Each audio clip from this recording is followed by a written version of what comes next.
చల్లని రాజు, మూడోసారి.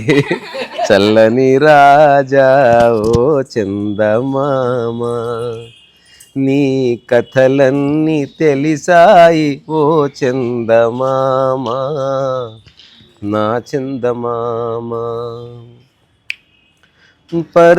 పరమేశుని జడలోన చామంతివి, నీలిమేఘాల నానేటి పూబంతివి.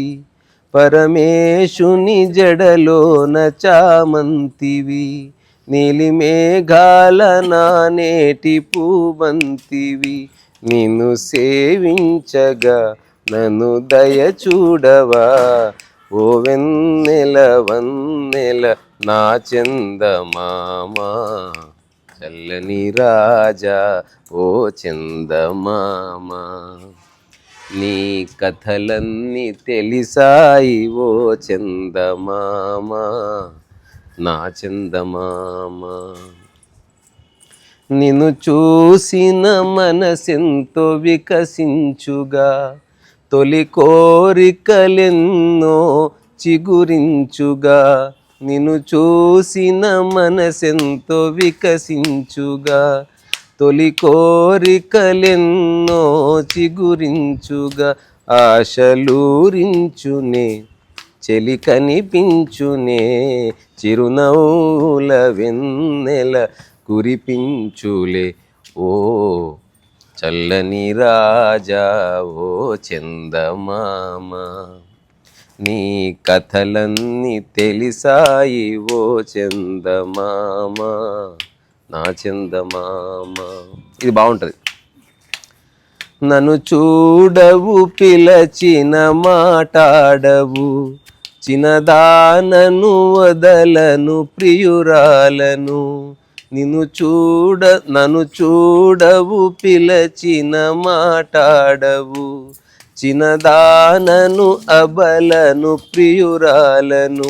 నిన్నే కోరానురా నన్ను కరుణించరా, ఈ వెన్నెల కన్నెతో విహరించరా ఓ చల్లని రాజా ఓ చందమామ, నీ కథలన్నీ తెలిసాయి ఓ చందమామ, నా చందమామ. ఎంత బాగుంది పాట అసలు. అది రికార్డ్ చేయనా వదనం? అంటే వీడియో ఎందుకు? ఓకే.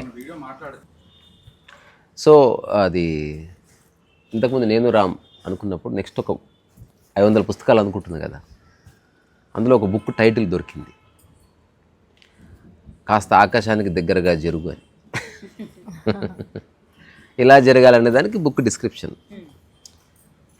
మూర్ఖత్వాన్ని వదిలేస్తే కొంచెం జరుగుతావు, అలకలు వదిలేస్తే కొంచెం జరుగుతావు, కంప్లైంట్ చేయడం ఆపేస్తే కొంచెం జరుగుతావు, ఏడవటం ఆపేస్తే పనికిరాని విషయాలకి కొంచెం జరుగుతావు,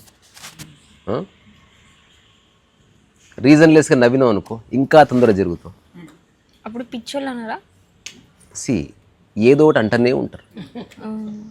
అందుకని ఒక విషయం తెలుసా, అందులో తప్పే ఉంది అంటే రీజన్ ఎందుకు నవ్వుతావు అని కూడా అంటారు కదా. మరి అన్నప్పుడు ఏదో రీజన్ చెప్పు, నీవు తెలుసుకో విషయాన్ని. ఒకటి జోక్ గుర్తొచ్చిందని చెప్పాలి. నీ ఫేస్ చూస్తే నవ్వు వచ్చిందని చెప్పి వెళ్ళిపోతాడు.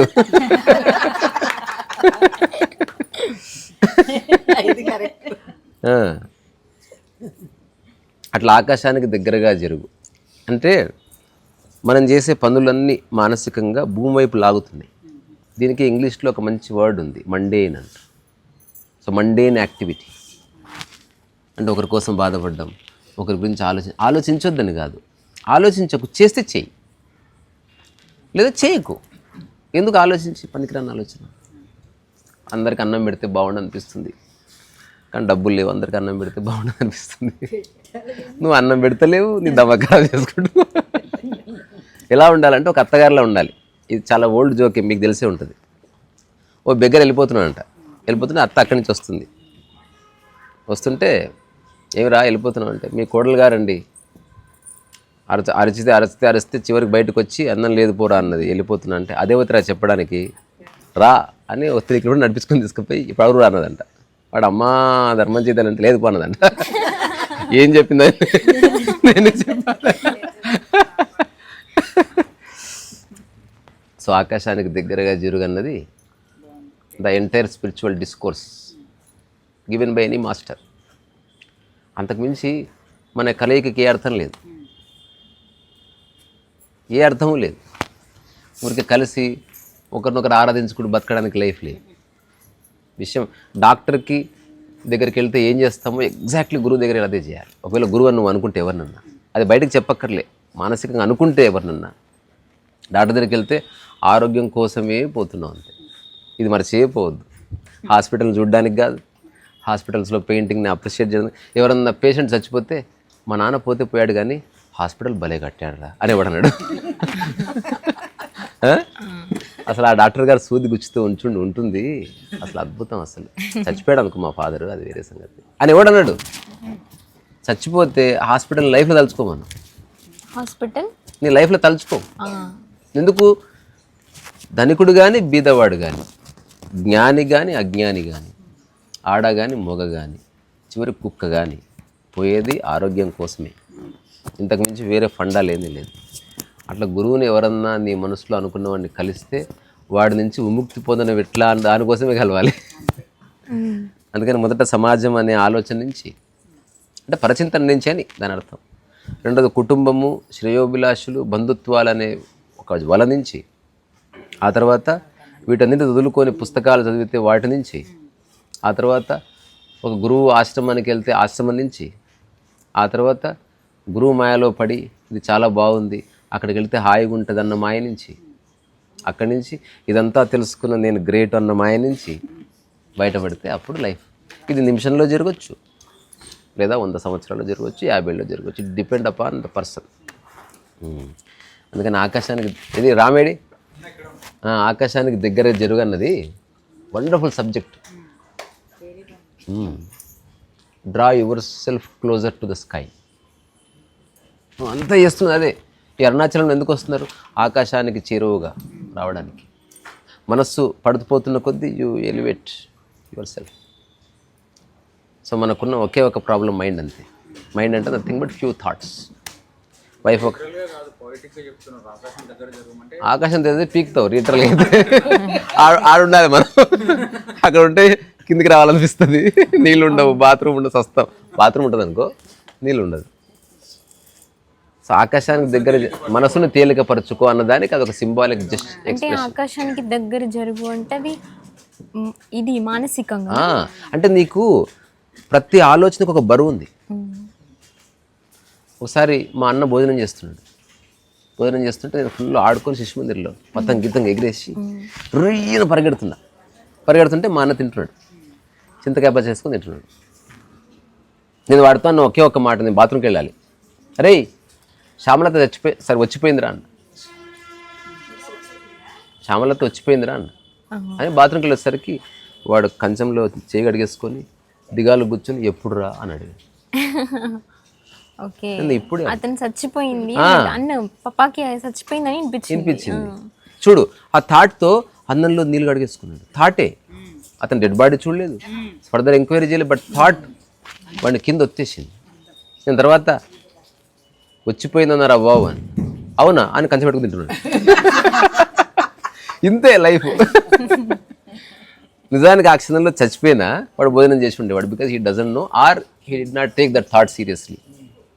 అందుకని ఆలోచనని ఉపయోగించుకోవడానికి వాటిని గంభీరంగా పెట్టుకొని ఆలోచిస్తూ కూర్చొని వాటిని సిద్ధాంతాలుగా మార్చి పగలుగా మార్చి నా దగ్గరకు ఒక ఆయన వచ్చాడు.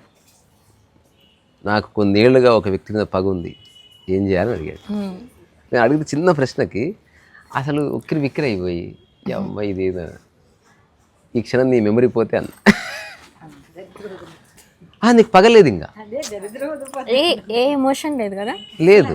ఒకవేళ ప్రేమ మానసికమే అయితే నీ మెమరీ పోతే పోతుంది. ఒకవేళ ప్రేమ నీ అస్తిత్వం అయితే నువ్వు కోమాలో ఉన్నా ఉంటుంది. అంటే the way you touch, the way you speak, అది నువ్వు నటించలేవు.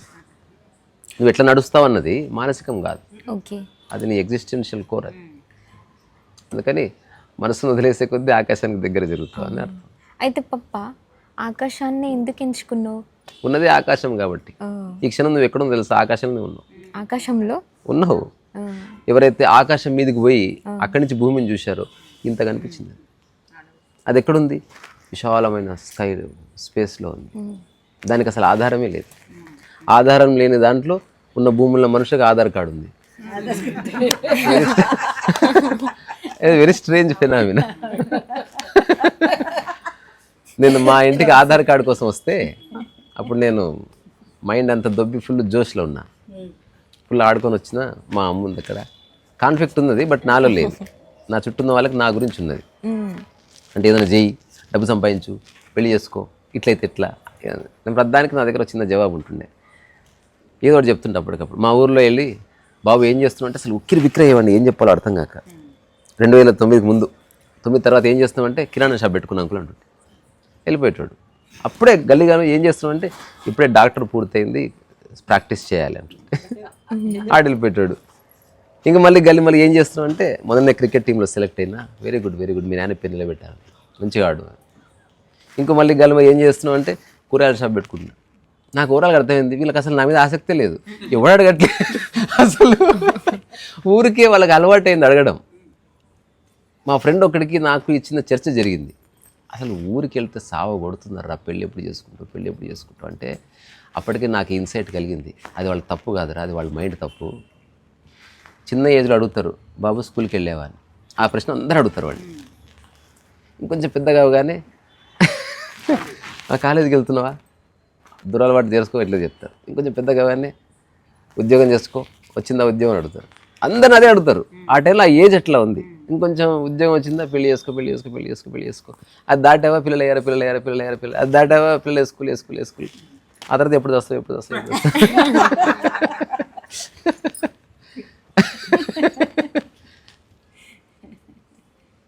హరుకి మురకామ్ అని నాకు బాగా నచ్చిన author. He wrote a book called what I talk when I talk about running. అందులో అతను చెప్పిన విషయాలు నాకు చాలా స్ఫూర్తి కలిగి నేను ఒక 1.5 years to 2 years అంటే ఎగ్జాక్ట్ కౌంట్ లేదు, నేను పరిగెత్తిన. అతను అంటాడు అనమాట, you cannot run marathon half heartedly. ఏమర్థం చెప్పు? యూ కెనాట్ రన్ మారథాన్ అంటే అర్థం కాలేదు. 26 kilometers, 52 kilometers, ట్రయాథ్లాన్ ఎట్లా అంటే రకరకాలు ఉంటాయి. అంటే continuously you will be running. ఇప్పుడు మనం గిరిప్రశ్నం 14 kilometers నడిస్తేనే భూమి లాగింది కిందికి. అట్లాంటిది యూ హ్యావ్ టు భూమిని వదిలేసిపోవాలి కదా. మారథాన్ అంటే కీప్ ఆన్ రన్నింగ్. ఇంకోటి అది పోటీ. దాంట్లో ఫస్ట్ సెకండ్ ఇవన్నీ ఉంటాయి. డిహైడ్రేషన్ వచ్చేస్తుంది, కళ్ళు తిరుగుతాయి, బాడీ సహకరించదు, కాళ్ళ నొప్పులు వచ్చేస్తాయి, క్రాంక్స్ వచ్చేస్తాయి. So is a marathon runner. So he ran so many marathons. ఇంటర్నెట్లో కొడితే వచ్చేస్తుంది. And he is wonderful author. అతను 52 kilometers, 108 kilometers మారథాన్. నాట్ ఓన్లీ దట్, ట్రయాథ్లాన్ అంటారు. అంటే కొంత దూరం పరిగెత్తాలి, కొంత దూరం సైకిల్ తొక్కాలి, కొంత దూరం ఈత కొట్టాలి, మళ్ళీ కొంత దూరం పరిగెత్తి అప్పుడు చేరుకోవాలి. అంటే నీ బాడీ ఏ రేంజ్ కండిషన్ ఉండాలి. సో ఎంత యోధుడికైనా అలసిపోతుంది. మరి వాళ్ళు ఎట్లా పరిగెట్టగలుగుతున్నారు అంటే అతను అంటాడు, you cannot run half heartedly. అంటే నువ్వు సగం హృదయంతో మారథాన్ పరిగెత్తలేవు. మారథాన్ అంటే ఏంటో తెలుసా? శరీరాన్ని అంగీకరించడమే. పరిగెట్టు, నొప్పి వస్తే నొప్పి సహజం. అక్కడితో మారథాన్ స్టార్ట్ అయింది. అట్లా లైఫ్ అన్న తర్వాత మనసు ఉంది కాబట్టి ప్రశ్నలు సహజం, కన్ఫ్యూజన్లు సహజం అని అర్థం చేసుకుంటే సరే, పరిశాన్ కావక్కర్లే. ఉదాహరణకి ఎవడో ఏదో చెప్పాడు అర్థం కాలేదు, అర్థం కాకుండా ఉండడం సహజం అని అర్థం చేసుకుంటే హాయ్, నాకెందుకు అర్థం కాలేదు అనుకుంటే బాయ్. రాదా ఈరోజే we had wonderful discussion with somebody. ఎంత లైఫ్ ఉందో తాను చెప్పిందనమాట. పేరెందుకులే తెలుసు కానీ 50 సంవత్సరాల తర్వాత 2 ఏళ్ల క్రితం అనిపించింది, ఏదైతే వెతుకుతున్నానో అది నేనే, ఎక్కడో లేదు అది అని అనిపించింది. అప్పుడు నేను చిన్న కథ చెప్పా టైసన్కి. ఇది ఎలా ఉందంటే, ఓ చిన్న పాప తల్లి ఒళ్ళో ఉంది. పాప తల్లి కోసం వెతుకుతుందంటే ఇప్పుడు అప్పుడు తల్లి చెప్తుంది నేనే అంటే, సరే కానీ మా అమ్మ ఎక్కడ? ఈ స్పిరిచువల్ జర్నీ అంతా పక్కనే ఉంది, అది ఇక్కడే ఉంది. ప్రశాంతత ఎవరిని పట్టించుకోకుంది. నువ్వు పట్టించుకుంటున్నావు, వాళ్ళ మొహాలు చూస్తున్నావు, వాడు ఇట్లా పెట్టగానే ఫీల్ అవుతున్నావు. ఎవడన్నా ఇట్లా అన్నాడు అనుకో, అరే భలే అన్నారండి అంటే అయిపోతుంది. కానీ మనం పర్సనల్గా తీసుకుంటున్నాం. Because personality is nothing but 5 concrete ideas about your self. నీ గురించి నువ్వు అనుకున్న నిలిచిపోయిన 5 ఆలోచనలే నీవు. నేను ఇట్లా ఉంటాను, నేను ఇది చేయను, ఇది చేస్తాను, ఇరుక్కుపోయాను. ఇప్పుడు మా కొత్త టవాలు ఉంటేనే స్నానం చేస్తా అని మా కజిన్కి అలవాటు. ఒక ఊరు వెళ్తే కొత్త టవాలు లేదు, అక్కడ స్నానమే చేస్తలేడు. అందరు చెప్తున్నారు వాడికి, ఈ టవాలు వాడుకో ఉతికింది, కొత్త టవాలే. అంటే ఒక్క thought the whole day disturb. అతను స్నానం చేయడు, అక్కడ ఉన్న వాళ్ళని బ్లేమ్ చేస్తాడు, స్నానం చేయని కారణంగా భోజనం చేస్తుంటే స్నానం చేయలేదంటాడు, తర్వాత సాయంత్రం స్నానం ఎప్పుడు స్నానం చింతనే. ఒక్క చెంబు పోసుకుంటే అయిపోయేదానికి ఎంత ఎనర్జీ వేస్ట్ చేసుకుంటున్నాడు. సో ప్రాబ్లమ్స్ ఉన్నాయంటే ఉన్నాయి, కానీ నీకున్నాయంటే నీకు లేవు. ప్రాబ్లమ్స్ ఖచ్చితంగా ఉంటాయి, రోడ్డు మీద గుంత ఉంటుంది, కానీ ప్రయాణానికి ఏం ప్రాబ్లం, పోవాలట దాటుకుని. అట్లా ఆకాశానికి దగ్గరగా జరగన్నది ఈరోజు నాకు మంచిగా అనిపించింది. అంటే భవిష్యత్తులో ఏదైనా బుక్ రాస్తే అలాగే పప్ప ఆకాశానికి దగ్గర జరగాలి, మరి వేటికి దూరం పోవాలి? మూర్ఖత్వానికి, ఇంకా పరచింతనకు, పరధ్యానానికి, కంప్లైంట్ స్వభావానికి, బ్లేమ్కి, self blame or blaming others, తప్పులు ఎతకడానికి, వీటన్నిటికి దూరం జరగాలి. అప్పుడే జీవితం అనేది మనకు రివీల్ అవుతుంది. లేకపోతే జీవితం ఎప్పుడు సంఘర్షణమయమే. నేను జ్ఞానోదయ కథల పేరు మీద 2009లో చాలా కథలు రాసిన. ఎందుకు రాసిన తెలుసా? నేను చెప్పేది ఎవరికి అర్థం కాదని నాకు అనిపించింది. రెండోది, చెప్పే ఆసక్తి కూడా లేదు, కానీ రాయాలన్న ఆసక్తి ఉంది. కానీ మళ్ళీ అది ప్రింట్ చేస్తున్నా లేదా తెలియదు, దగ్గర డబ్బులే లేవు బతకడానికి. మళ్ళీ ప్రింటింగ్ ఎక్కడిది, చాలా దూరం. ఒక రెనాల్డ్స్ పెన్నుతో న్యూస్ పేపర్లు ప్రింట్ చేస్తారు. అటువంటి పేపర్లు మనకు బండలు దొరికేది, న్యూస్ ప్రింట్ పేపర్. అది పలచగా ఉంటుంది, అంటే ఇట్లా తడి చుక్కేస్తే బొక్క పడుతుంది, అంత పలచగా ఉంటుంది. అట్లాంటి దాని మీద కథలు రాయడము, చింపేయడము, కథలు రాయడము, ఆకాశం ఇట్లా చేసిన. ఎందుకంటే పర్పస్లెస్ యాక్ట్. నాకు అనిపించింది, అంటే జ్ఞానోదయం, ఆనంద స్థితి లేదా సహజ స్థితి ఇట్లాంటిది ఎక్స్ప్రెస్ చేయడానికి రకరకాల కథలు. విషయం అదే. ఇప్పుడు మన రెస్టారెంట్కి వెళ్తాం, విషయం ఏంది? తినడం. నారాయణ సేవ, విషయం ఏంది? తినడం. కింద విషయం ఏంది? అంతే. నువ్వు ఎక్కడ పోయినా అంతే. మళ్ళీ అందులో మూలానికి వస్తే నోరే, మళ్ళీ చివరికి వస్తే నాలుకనే, అక్కడక్కడే కొట్టుకుంటుంది విషయం. మనమేమో బయట ఎత్తుకుతా ఉన్నాం. అంటే జ్ఞానోదయ కథలు ఒకటి రాసినప్పుడు ఒక చిన్న స్టోరీ రాసినది. ఇక్కడికి రావడానికి 6 మంది బయలుదేరారు. ఇది ముక్తి, అంటే ఈ స్పాట్, ఈ డాట్. ఇక్కడికి రావాలి, ఇక్కడికి వస్తేనే ముక్తి అనుకుంటున్నారు. లేదా అరుణాచల శివుడు ఇక్కడ ఉన్నాడు. ఒకడు చైనా నుంచి వచ్చాడు, ఒకడు చంద్రమండలి నుంచి వచ్చాడు, ఒకడు బెంగళూరు నుంచి వచ్చాడు, ఒకడు తమిళనాడు నుంచి వచ్చాడు, ఒకడు ఇక్కడనే తిరుచూరు నుంచి వచ్చాడు, ఒకడు ఇక్కడ పక్కన ఊరుంది మలయపురం ఏదో ఉంది, అక్కడి నుంచి వచ్చాడు, ఒకడు రమణాష్టమి నుంచి వచ్చాడు, ఒకడు ఈ కింది మెట్ట నుంచి వచ్చాడు, ఒకడు అక్కడి నుంచి ఇక్కడికి వచ్చాడు, ఒకడు అక్కడే ఉన్నాడు. అందరు వచ్చారు, కలుసుకున్నారు. ఇప్పుడు అందరూ రియలైజ్డ్ బీయింగ్స్. అందులో ఒకడు ఓషో, ఒకడు పాపాజీ, ఒక రమణ మహర్షి, వీళ్ళంతా వాళ్ళు అక్కడికి వచ్చారు. అందరూ అక్కడికి వచ్చినాక అందరూ ఒకటే. ఇప్పుడు అందరు వెళ్ళి వాళ్ళ శిష్యులకు వాళ్ళ కథలు చెప్పారు. ఇంకా అక్కడ వచ్చింది ప్రాబ్లం. గురుదేవా, ఇక్కడికి ఎలా చేరుకున్నారంటే అంత ఆషామాషి కాదు నాయన. ఎవడు చైనా నుంచి వచ్చినవాడు చెప్పాడు కథ. ఇప్పుడు ఎన్ని రోడ్లు తిరిగాను, ఎంతమందిని కలిశాను, ఎంతమందిని అడిగాను, అట్లా అనుభవాలు వచ్చాయి. రమణ మహర్షి అక్కడే ఉన్నాడు కదా, ఒక్కటే నీవెవరో తెలుసుకున్నాడు. అంటే కథ ఇంపార్టెంట్ కాదు, డెస్టినేషన్ ఇంపార్టెంట్. నువ్వు ఏం చేసావు, ఎన్ని సాధించావు అది కాదు. ప్రశాంతంగా ఉన్నావా లేదా చెప్పు. ఒకడు ఏమీ చేయలేదు, ప్రశాంతంగా ఉన్నాడంటే హీ అరైవ్డ్. ఒకడు యోగా చేశాడు, అవి చేశాడు, ఇంత పొట్టుంది, వేస్ట్. ఒక రోజంతా నడుస్తున్నాడు, హాయిగా ఉన్నాడు, వాడు సాఫ్గా ఉంది, వాడికి కాళ్ళు చేతులు బాగున్నాయి, కళ్ళు చూపు బాగుంది, వాడు బాగున్నట్టు. సో చేయడం అనేది ఓన్లీ సూపర్ఫిషియల్ లెవెల్లో డిస్కషన్కి ఒక మూల వస్తువుగా ఉపయోగపడుతుంది తప్ప ఎక్స్పీరియన్షియల్ లెవెల్లో it has no relevance. Doing has no relevance in experiential level. In the world view అక్కడ ఈ పార్వతితో వచ్చిన తర్వాత అంత ఇంగ్లీష్ వస్తుంది. ఇక్కడ ఇంతకుముందు కూడా నేను ఇంగ్లీష్లో చెప్తున్నా. ఒక 2 months ఇంగ్లీష్ వాళ్ళతో మాట్లాడుతుంది, తెలుగు మర్చిపోయినట్టు అవుతుంది. అట్లా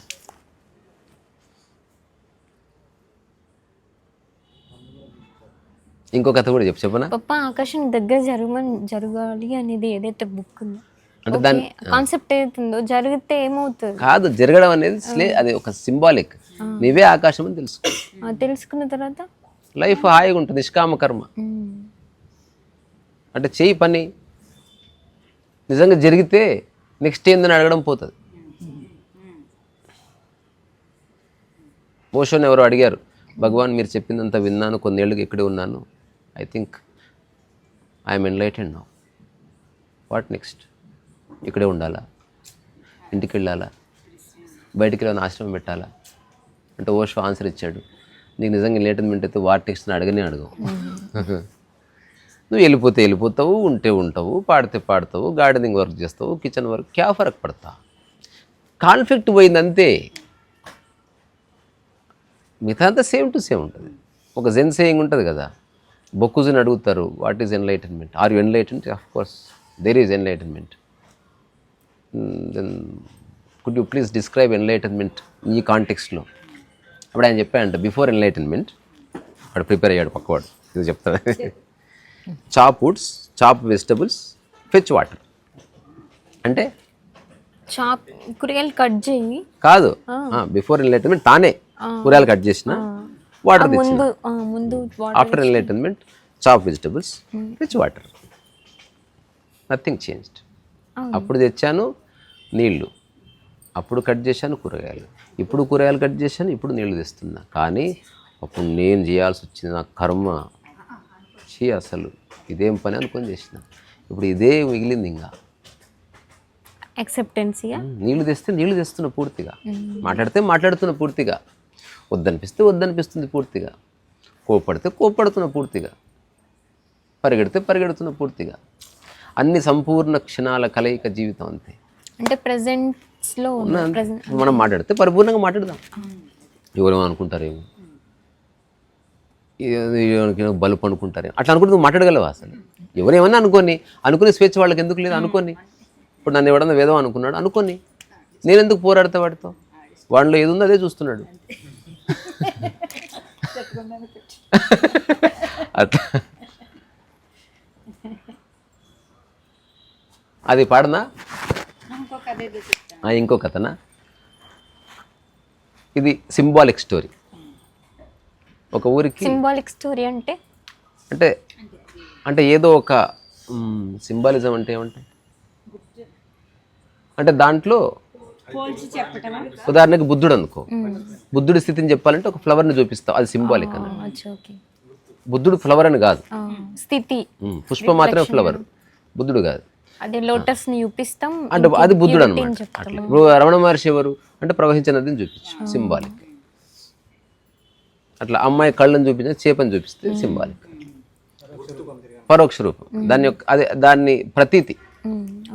ఇది సింబాలిక్ స్టోరీ. అంటే ఎగ్జాక్ట్ అట్లా ఉండదు, బట్ అందులో అర్థం ఉంది. అందులో అదేంటంటే ఒక ఊరికి ఒక పిచ్చోడు, ఊళ్ళో పిచ్చోడు ఉంటాడు, వస్తాడు, వచ్చిన ఎత్తుకి చిన్న కట్టె తీసుకొని ఇట్లా కొట్టుకుంటా ఉంటాడు.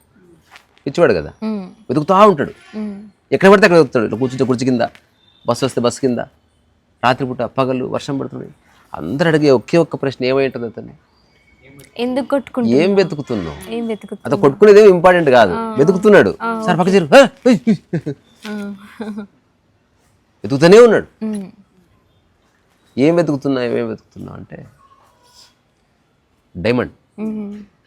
ఓకే, డైమండ్ ఎందుకు అంటే ఇక్కడ పోయింది అనేది ఉంది, ఇక్కడ అది వెతుకుతున్నాను అంటే.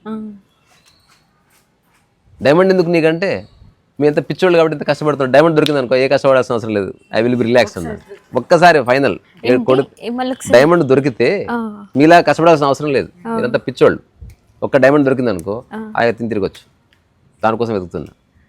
దొరికితే ఓకే, లైఫ్ అంతా హాయిగా ఉంటా. దొరకకపోతే నాకు ఇది అలవాటైంది, కూర్చోపరకే పడతా కదా. వెతుకుతున్నాడు. ఇప్పుడు ఆ ఊర్లో ఎవరు అతను అడగట్లేదు, ఎందుకంటే 20 ఏళ్ళు అయింది. వెతుకుతూనే ఉండేనా? ఇంకా అందరికి అలవాటైంది. ఎవరో వచ్చారు, ఇప్పుడు ఊరికి వచ్చావు, ఎవరు ఆయన అంటే వాడు పిచ్చోడు రా బాబు, అనవసరంగా వాడి నోట్లో దొరికింది పెడతా, వాడు ఎప్పుడు అడిగినా ఒకటి ఒక డైమండ్ కోసం ఎదుగుతున్నా ఇక్కడ డైమండ్ ఎక్కడ ఉంది పిచ్చోడు అని ఏదో చెప్తారు.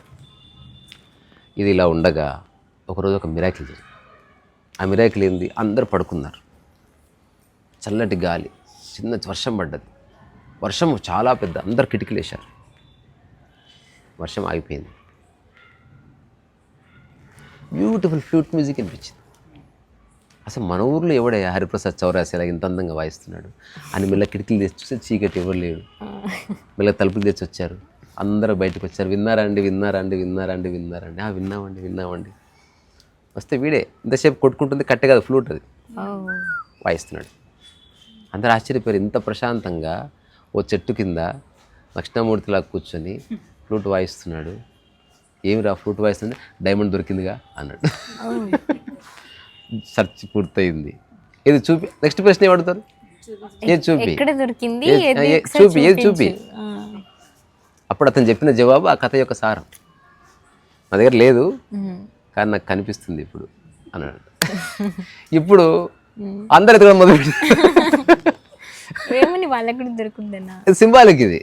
అంటే ఒకటి సత్యం తెలుసుకున్నాడు, వాడు ప్రశాంతంగా ఉన్నాడు, వాడిని చూసి అందరు ఎత్తుకున్నారు తిరుగుతున్నారు.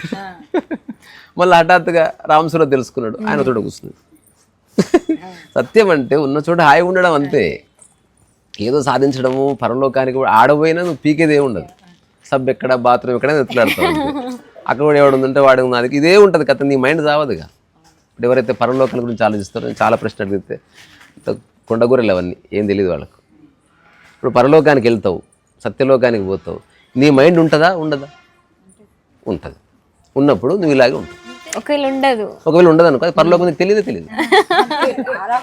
అదే కదా లాజిక్. ఇప్పుడు ఉదాహరణకి హఠాత్తుగా నీ మైండ్ దొబ్బితే you don't know that it is Shiva సన్నిధి. అప్పుడు ఎవరన్నా దీన్ని రామసన్నిధి అంటే రామసన్నిధి ఓకే అంటావు, అంతే. నీకు తెలియదు. అప్పుడు సత్యలోకం అని చెప్పి నువ్వు హ్యాబిట్స్లో నిలబెడితే నువ్వు అదే సత్యలోకం అనుకుంటావు. బికాజ్ నీకు తెలియదు కదా. ఎట్లా చూసుకున్నా నీకు బొక్కనే. అందుకని ఉన్న లోకాన్ని అనుభవించు. సమస్త విశ్వాన్ని ఒక్కటిగా చూసి అందులో నువ్వు భాగమని తెలుసుకుంటే సరిపోతుంది. ఒకవేళ భాగమని తెలిసినవాడు ఏం చేస్తాడు, అందరినీ తనతో సమానంగా చూస్తాడు. ఎవరైనా తాను తెలుసుకున్న ప్రశాంతంగా లేకపోతే ఎలా వస్తో చిన్న సహాయం చేస్తాడు. ఎవరికైనా ఆకలి ఎగ్జిస్టెన్షియల్ కాబట్టి అవసరమైతే ఆకలి చూడకుండా పెట్టేస్తాడు. ఎవరికైనా నిద్రపోవాలంటే మూలిస్తాడు. ఇంతకు మించి గురువు చేసే పని ఏమైనా ఉంటుందో ఏముండదు. గురువు కార్లు ఇప్పిస్తాడా, షేర్ మార్కెట్ గురించి చెప్తాడా, లేకపోతే అందంగా లిప్స్టిక్ ఎలా రాసుకోవాలని చెప్తాడా? అవన్నీ తనకేం సంబంధం? అవన్నీ ఉన్నాయి కానీ తనకు సంబంధం ఏంది? మూలమే. అందుకని ఆకాశానికి దగ్గరగా చేసేది అనేది ఒక మంచి కాంటెక్స్ట్. మనం పని చేద్దాం దాని మీద. అది పాడనా? అంటే ఎక్కడి నుంచి మళ్ళీ ఫ్రెష్గా స్టార్ట్ చేస్తావా? అచ్చా, ఓకే ఓకే పాడనా? వదనం సహజం రమణీయం జ్ఞానం సదా స్మరణీయం సాకారం సునిశ్చలం ఆకారం అరుణాచలం రూపం అతి కోమలం నిశ్చల సుందర శ్యామలం నడిచే అరుణ కిరణం కురిసే కరుణ శిఖరం సర్వ ప్రాణకోటి సమానం సమత్వమే ఆత్మ ప్రమాణం నిర్గుణ మౌన ప్రసాదద్వారం కర్తాశూన్య ఉపదేశసారం రీసామృతవాక్ అద్వయం రమణాని స్థితి నా హృదయం రమణా నీ స్థితి నా హృదయం.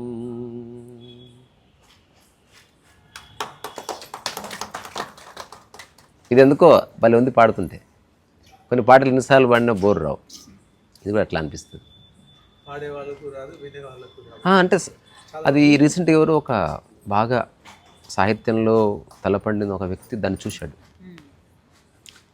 ఇది నువ్వు రాయలేదయ్యా అన్న. అవునండి అన్న, అక్కడితో అయిపోయింది. అంటే ఆయన అనుకున్నాడు నేనే రాశాను చెప్తానని. అది ప్రిపరేషన్లో చేసింది కాదు, దాంట్లో అక్షరాలు సరిచేసి ఛందోబద్ధంగా సరిచేసింది కాదు. ఇప్పుడు నేను పుస్తకంలో రాస్తే బ్యూటిఫుల్ ఆర్టికులేషన్ వచ్చింది. అది అంటే పదాలు కానీ అక్షరాలు కానీ ఒక సరైన మాత్రల్లో అట్లా పడి, దాంతోపాటు అందులో సత్యం గోచరిస్తూ ఏ స్టాంజాకి ఆ స్టాంజా, అటు రమణ మహర్షి, ఇటు గిరి, అటు సత్యము, ఈ మూడు రివీల్ అయ్యి, దాంతోపాటు ఉపదేశ సారము, కర్తాభావన లేనిది, దాంతోపాటు ఎవరైతే చెప్తున్నారో అది అద్వయ స్థితి. అందుకని ఆ అద్వయ స్థితి నీది నాది మనందరిది అనే ఒక కంప్లీట్ పిక్చర్ అందులో అట్లా ఒదిగింది అనమాట. అది అంటే ఏదైతే ఎగ్జిస్టెన్షియల్ స్టేట్ ఉందో, అంటే భేదభావరహిత స్థితి, అది నీది నాది అందరిది. ఇప్పుడు కోతిది భేదభావం ఏం లేదుగా, ప్రకృతిపరంగా అసలు భేదభావం లేదు. మనం ప్రపంచంలో ఉన్నాం కాబట్టి కులాలు మతాలు ఇవన్నీ వచ్చాయి, వంశాలు వచ్చాయి కాబట్టి భేదభావాలు పుట్టాయి, కానీ అవి ఉండొద్దని కాదు. వాటిని వ్యవహారం కోసం ఉపయోగించుకుంటూ అంతర్గతంగా అవి లేవని తెలుసుకునే ఒకానొక ఎరుక స్థితి అంతే. సో అది it is available to all. అది ఒక జన్మసిద్ధ అధికారం తప్ప అది సాధించబడే అంశం కాదు. ఎవరికి వాళ్ళు అర్థం చేసుకుంటే జీవితం నిజంగా బాగుంటుంది అంటే హాయి ఉంటుంది. ఇక్కడ ఉండదు, చెత్త ఉండదు, క్లామర్ అంటాం, అంటే డబ్బాల రాళ్ళు పోసినట్టు టక టక కొడితే అది పిచ్చి పిచ్చి శబ్దాలు వస్తాయి. ఆ రాళ్ళు తీసి చూపామనుకో, గట్టి ఊపితే శంకు శబ్దం వస్తుంది. అట్లా ఆకాశానికి దగ్గర. ఎప్పుడన్నా మీరు శ్రీశ్రీ రాసిన మన కవిత చదివారా? ఎవరు చదవలేదా? ఒకసారి అది పాడుకొని ముగిద్దాం. ఇది ఓపెన్ చేయండి అయ్యా, దగ్గరండి. ఒక విషయం, ఇగో మళ్ళీ క్లోజ్ అవుతుంది అందుకే చెప్తున్నా. పప్పా ఇదేంటి నువ్వు చెప్పేది కవిత చెప్పుదు, కానీ నేను ఒకటి అడుగుతా, ఆ తర్వాత గుర్తుంచుకొని చెప్పు మళ్ళీ. ఇది అలాగే. తర్వాత ఇంకొకటి అక్క నేను కలిసి ఒకటి మాట్లాడినాం, నీకు గుర్తుందారా? ఒక టాపిక్ మనం మాట్లాడినాం. అరుణాచలానికి వస్తే మనోశూన్యత జరుగుతుంది కదా, దానికి 3 కారణాలు. ఇది ఇక్కడికి వచ్చిన ఈ 10 రోజుల్లో నాకు అనుభూతి కలిగింది. సో దాని గురించి ఎప్పుడన్నా మాట్లాడదాం. వీలైతే రేపు పొద్దున ఇట్లా కలిసి చెప్తా. దానికి రేపు ఈ మార్నింగ్ ది టాక్ అయిపోయినాక నెక్స్ట్. అలాగే అలాగే. పప్పా ఇప్పుడు నువ్వు ఇది ఏదో చెప్తాను, ఇది చెప్పు, తర్వాత అడుగుతలే. ఓకే, అది మీరు దిలీప్ గారు అయిపోయింది. 5 నిమిషాలు. మనసుని హృదయంతో అణిచివేయి, లేదా అందులో ఇది చేసామని చెప్పి కలిపేస్తే, సో ఇది ఎలా జరుగుతుందండి? ఫస్ట్ ఆఫ్ ఆల్ ఇది కూడా సింబాలిక్ ఎందుకు అంటే, లిటరల్గా ఆలోచిస్తే ఎక్కడ మనసు ఉంది, ఎక్కడ హృదయం ఉంది, ఎట్లా చేస్తావు, 2 నాన్ ఎగ్జిస్టెన్షియల్ థింగ్సే అవి. ఫిజికల్ ఉదాహరణకి గ్లాసును చెంబులో అణిచేయి, ఇది సాధ్యం, ఎందుకంటే ఫిజికల్ రియాలిటీస్. కానీ మనస్సుని హృదయంలో అణిచివేయని లిటరల్గా తీసుకొని చాలామంది అర్థం కాకుండా అయిపోయారు. ఫస్ట్ మనసు అంటే ఏంది? ఆలోచనలో నాది నీది ఉంది, ఆడమొగ ఉంది, దేశాలు కాలాలు మతాలు ప్రాంత భేదాలు, ఆర్థిక అసమానతలు, తర్వాత మూర్ఖత్వాలు, ఇవన్నీ కలిస్తే మనసు అయింది. అందులో నిలిచిపోయిన ధారణలు, ఇప్పుడిప్పుడే నిలుపుకుంటున్న ధారణలు, ప్రీస్ కన్సీవ్డ్ నోషన్స్, ఎన్నో తెలుసుకోకుండా నిర్ణయానికి వచ్చేసిన అంచనాలు, దానివల్ల పొందిన వంచన, ఇవన్నీ కలిపి మనసు అయింది అంతే.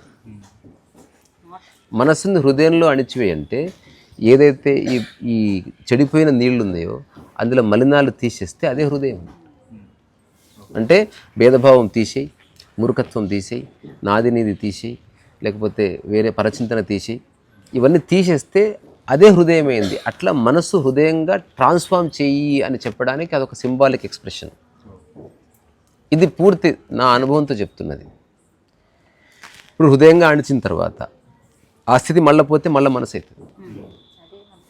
మళ్ళీ భేదభావం తీసేస్తే మళ్ళీ హృదయమే, మళ్ళీ భేదభావం వస్తే మళ్ళీ మనసు అయింది. ఇప్పుడు ఒక అద్భుతమైన క్షణంలో మనసులో ఉన్న భేదభావంపై హృదయం అయింది. ఈసారి మళ్ళీ భేదభావం రాలేదు, అదే ఆత్మయింది. అంటే ఈ హృదయం అన్నది మనసు యొక్క రిలవెన్స్తోనే ఉంది. మనసు పక్కకు జరిగి హృదయం అయిందనుకో, అది హృదయం అనే రిలవెన్స్ కూడా కోల్పోయి ఆత్మగా మారుతుంది. అప్పుడు అందరిది ఒకటే, ఇంకా నిలిచిపోయిన స్టేట్ అది. అలాగని మృతస్థితి కాదు, సజీవంగా ఉన్న స్థితి. ఇట్స్ వండర్ఫుల్ మెసేజ్ అది. కవిత అని శ్రీశ్రీ గారు రాసింది, ఎంత చక్కగా ఉంటుందో. ఇది తెలుగు సాహిత్యంలో వన్ ఆఫ్ ద గ్రేటెస్ట్ పోయంగా చెప్తారు.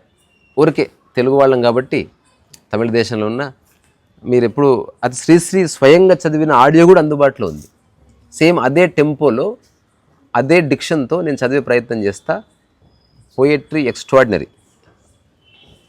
కవిత ఓ కవిత, నా యువకాశల సుమపేశల నవగీతావరణంలో నిన్ను నేనొక సుముహూర్తంలో అతి సుందర సుశ్చందనమందున దూరంగా వినువీధుల్లో విహరించే అందని అందానివిగా భావించిన రోజులలో నీకై బ్రతుకే ఒక తపమై వెదుకాడే నిశాలందున ఎటునే చూచిన చటులాలంకారపు మటుమాయల నటనలలో నీ రూపం కనరానందున నా గుహలో కుటిలో చీకటిలో ఒక్కడనే సృక్కిన రోజులు లేవా.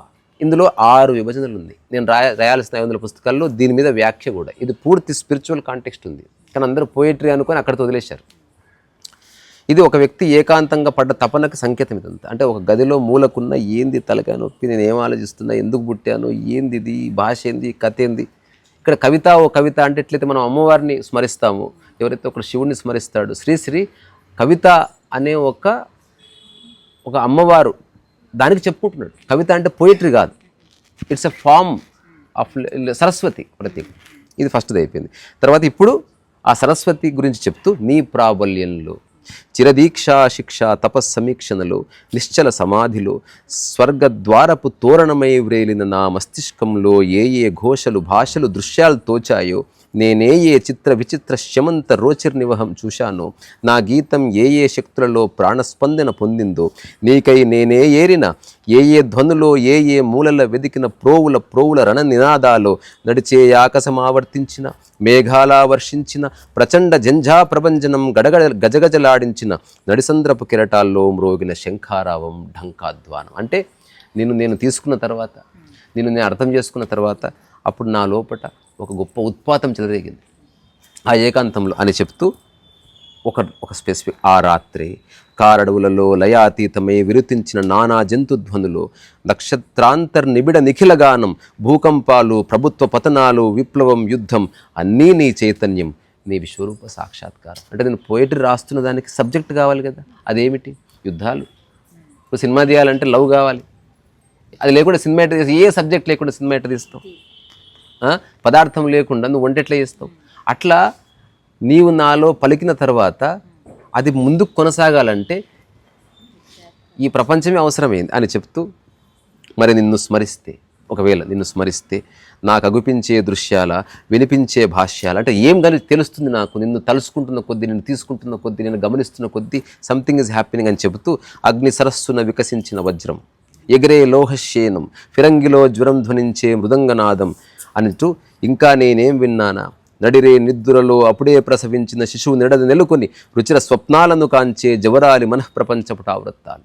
అంటే ఒక చిన్న పిల్లవాడు అట్లా పడుకొని అప్పుడే పుట్టి అంటాడు. అసలు వాడు అరవడానికి కారణం ప్రపంచం కాదు, బాధ కాదు, లేకపోతే డబ్బు కాదు, కారు కాదు, వాడు ఏదో లోకం నుంచి అరుస్తున్నాడు.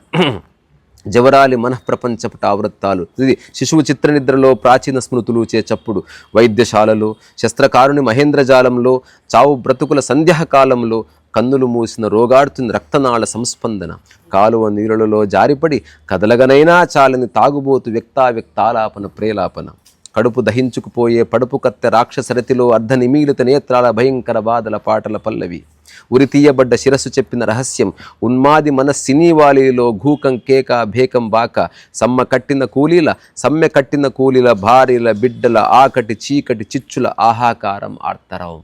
అంటే నిన్ను నేను తీసుకున్న తర్వాత నా జీవితం గందరగోళం అయిపోయింది. ఇవన్నీ నాలో పుట్టినాయి.